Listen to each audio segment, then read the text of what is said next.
This cabinet has transistor equipment. We have the earliest production transistor, the Type A made by Bell Labs. A lot of people, techie types, can relate to the Raytheon CK722 transistor, which was the first hobbyist transistor that came out at a popularly priced. I think as a lad, my dad bought me one of those for $7.99. And every time I use it, I take it out of the cabinet, take it out of the box that was wrapped in cotton, put it in the circuit, play with it, put it back in the cotton every night. And this is the first, very happy to have in the collection, the very first production transistor radio, the Regency TR1. Rather nice, nice example of one.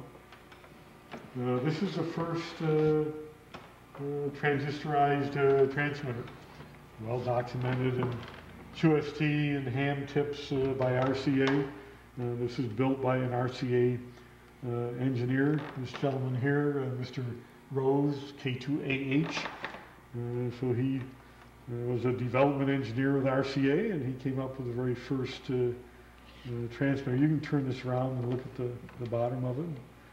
Nice display case here, built by Jack Ruby. So the very first transistor transmitter. Why don't we go over here, as long as we're talking about first, the AWA Museum is very proud of the fact that we have this transistor radio, more than just a transistor radio. The transistor itself, of course, was developed by Bell Labs. So Shockley and Bardeen and the physicist at Bell Labs who developed the transistor for the telephone market, wanting to replace tubes in the telephone industry. So they did that. They were very successful.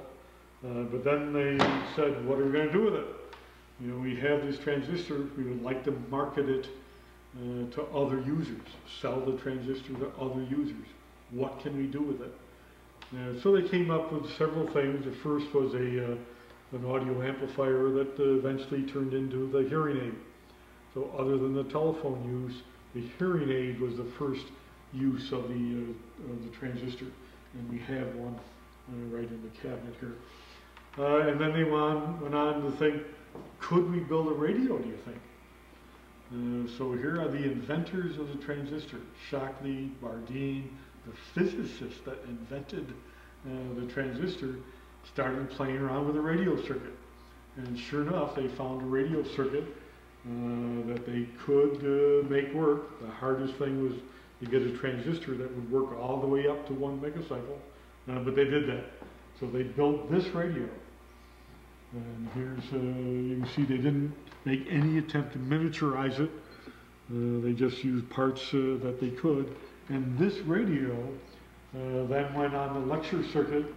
They would show it to anybody who would listen, essentially, and showed the this radio. When they were done with it, typical of so much industry, like Armstrong and his buddy Harry Houck, they just said, well, get rid of it. We don't need that anymore. So it literally went in a dumpster at Bell Labs. Somebody walked by, saw it in there, took it out, and said, "Gee, what's this?"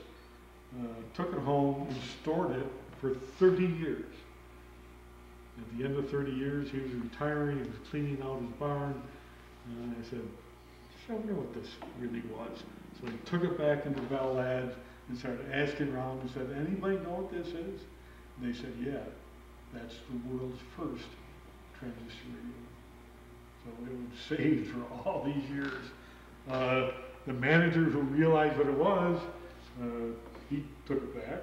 He kept it for another couple of years and decided, boy, we're going to have to do something with this. And he found the AWA. And Now we have it. So here it is in Little Bloomfield, New York, the first transistor radio. We're also very fortunate to have all of the documentation, the notebooks, the lab notebooks are back at the annex. And it's a very, very historic item, something we're very, very pleased to have. To talk about, as far as a major first is concerned, is right here with this display. These are displays of mobile telephone apparatus. In mobile telephone in the 1970s, when you had major areas such as New York, Chicago, Los Angeles, interesting enough, the technology would only allow 16 telephone conversations to go on simultaneously. And that was way too restrictive for the developing level of commerce.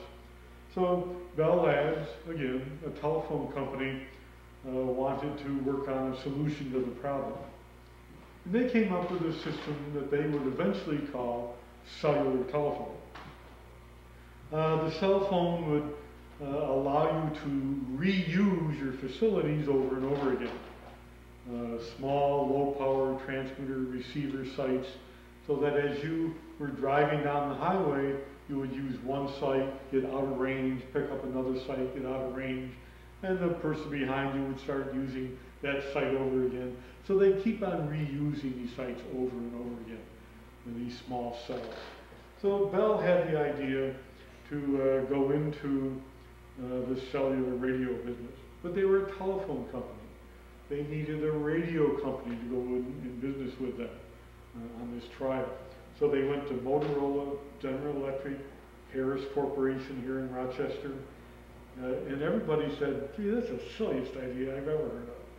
And nobody would go along with it. They finally found a small upstart electronics company in Japan called Oki Electronics.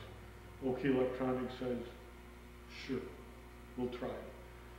So Bell and Oki built some radios to go on trial. They went to Chicago, Illinois, at Bell Chicago, set up this trial in early to mid 1974, tried it, and it worked well. It worked amazingly well, as a matter of fact.